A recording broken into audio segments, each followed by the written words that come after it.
Bismillahirrahmanirrahim. Assalamualaikum warahmatullahi wabarakatuh.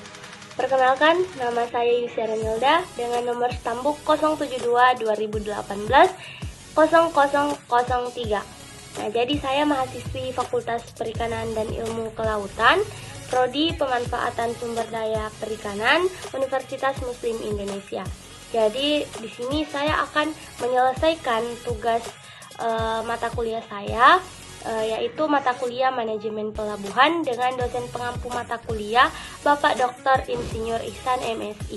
Nah, langsung saja, adapun judul tugas yang akan saya bawakan yaitu mengenai kegiatan, fasilitas, serta peran pelabuhan perikanan.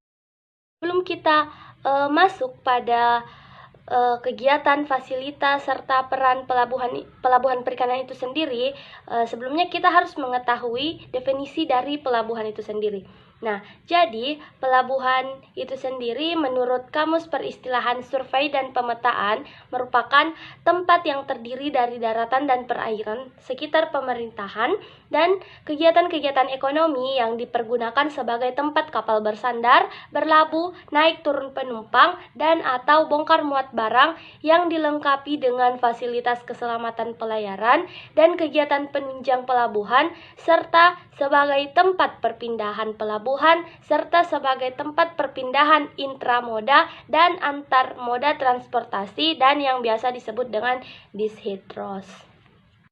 Itulah tadi definisi singkat mengenai pelabuhan. Jadi yang pertama kita masuk ke kegiatan pelabuhan perikanan. Nah, di sini kegiatan pelabuhan perikanan itu terbagi menjadi dua, yang dimana ada kegiatan operasional di laut dan kegiatan operasional di darat.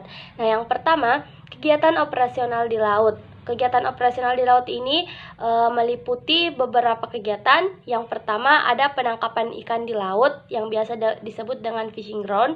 Kemudian ada pendaratan di dermaga bongkar yang biasa disebut dengan landing. Kemudian yang ketiga ada pelayanan di dermaga muat yang biasa disebut dengan servicing. Kemudian ada perawatan dan perbaikan yang biasa disebut dengan maintenance and repairs. Kemudian yang terakhir ada tambat labu dan istirahat yang biasa disebut dengan berthing. Nah, kemudian adapun kegiatan operasional yang dilakukan di darat itu meliputi beberapa kegiatan. Yang pertama ada pelelangan atau auctioning, kemudian ada penyortiran dan pengepakan yang biasa disebut dengan sorting dan packing, kemudian ada pengolahan yang biasa disebut dengan processing, kemudian ada pengangkutan yang biasa disebut dengan transportation, kemudian yang terakhir ada pemasaran yang biasa disebut dengan kata marketing. Nah, baik, sekarang kita masuk ke fasilitas pelabuhan perikanan. Nah, fasilitas pelabuhan perikanan sendiri ini terdiri dari tiga aspek. Yang pertama ada fasilitas pokok, yang kedua ada fasilitas fungsional, dan yang terakhir ada fasilitas penunjang. Nah, yang pertama fasilitas pokok. Fasilitas pokok ini merupakan fasilitas yang harus ada, yang biasa disebut dengan istilah wajib. Nah, fasilitas pokok sendiri ini fungsinya itu untuk melindungi pelabuhan dari gangguan alam, merupakan juga tempat membongkar ikan hasil tangkapan dan memuat perbekalan, serta menjadi tempat tambat labuh kapal-kapal penangkap ikan. Nah, fasilitas pokok sendiri ini meliputi beberapa aspek. Yang pertama ada dermaga sepanjang 600 meter, terdiri dari dermaga tambat kapal-kapal 5-20 GT sepanjang 120 meter, kemudian kapal 20-30 GT sepanjang 90 meter, dan kapal 30-100 GT sepanjang 100 meter, dermaga bongkar ikan sepanjang 93 meter, dan dermaga servicing 106 meter. Nah, kemudian yang kedua ada kolam yang berukuran 3 hektar dengan variasi kedalaman -3 meter, -2,5 meter, dan -2 meter. Nah, kemudian ada penahan gelombang bagian barat sepanjang 294 meter dan bagian utara sepanjang 125 meter. Nah, juga ada jaringan drainase serta rambu navigasi. Nah, oke, yang kedua ada fasilitas fungsional sendiri ini fungsinya untuk memberikan pelayanan dan manfaat langsung yang diberikan untuk kegiatan operasional suatu pelabuhan perikanan. Nah, fasilitas fungsional ini terdiri dari yang pertama ada fasilitas pemasaran dan distribusi hasil tangkapan, ada fasilitas perbekalan, ada fasilitas pemeliharaan atau perbaikan, ada fasilitas pengolahan, serta kantor, balai pertemuan nelayan, instalasi listrik, sarana komunikasi radio SSB atau all band, telepon, fax, dan internet, gardu jaga, dan WC umum. Nah, kemudian yang terakhir ada fasilitas penunjang. Nah, fasilitas penunjang sendiri ini merupakan fasilitas tambahan yang diperlukan untuk mendukung kegiatan pelabuhan perikanan.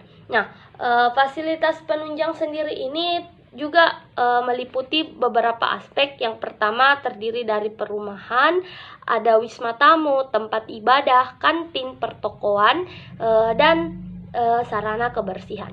Nah, oke, yang terakhir kita masuk kepada fungsi dan peranan pelabuhan perikanan. Nah, jadi fungsi dan peranan pelabuhan perikanan ini diatur dalam Undang-Undang Nomor 9 Tahun 1985 tentang perikanan, pasal 18 mengenai fungsi dan peranan pelabuhan perikanan. Nah, oke, di mana fungsi dan peranan itu sendiri yang diatur dalam undang-undang tersebut bisa diuraikan dalam beberapa bagian. Yang pertama, pelabuhan perikanan sendiri itu menjadi pusat pengembangan masyarakat nelayan. Kemudian yang kedua, menjadi tempat berlabuh kapal perikanan, kemudian tempat pendaratan ikan hasil tangkapan, kemudian menjadi tempat untuk memperlancar kegiatan-kegiatan kapal perikanan, dan sebagai pusat penanganan dan pengolahan mutu hasil perikanan, kemudian menjadi pusat pemasaran dan distribusi ikan hasil tangkapan, kemudian menjadi pusat pelaksanaan pembinaan mutu hasil perikanan, kemudian menjadi pusat penyuluh dan pengumpulan data, dan yang terakhir menjadi pusat pengawasan penangkapan dan pengendalian pemanfaatan sumber daya ikan. Baik, itulah tadi hasil dari pemaparan tugas saya. Saya memohon maaf jika masih banyak salah kata karena saya sendiri masih dalam proses belajar. Semoga apa yang saya sampaikan bisa bermanfaat untuk kita semua, terutama untuk diri saya sendiri. Akhirul kalam, wabillahi taufiq wal hidayah. Wassalamualaikum warahmatullahi wabarakatuh. Salam alat tangkap, badai pasti berlalu.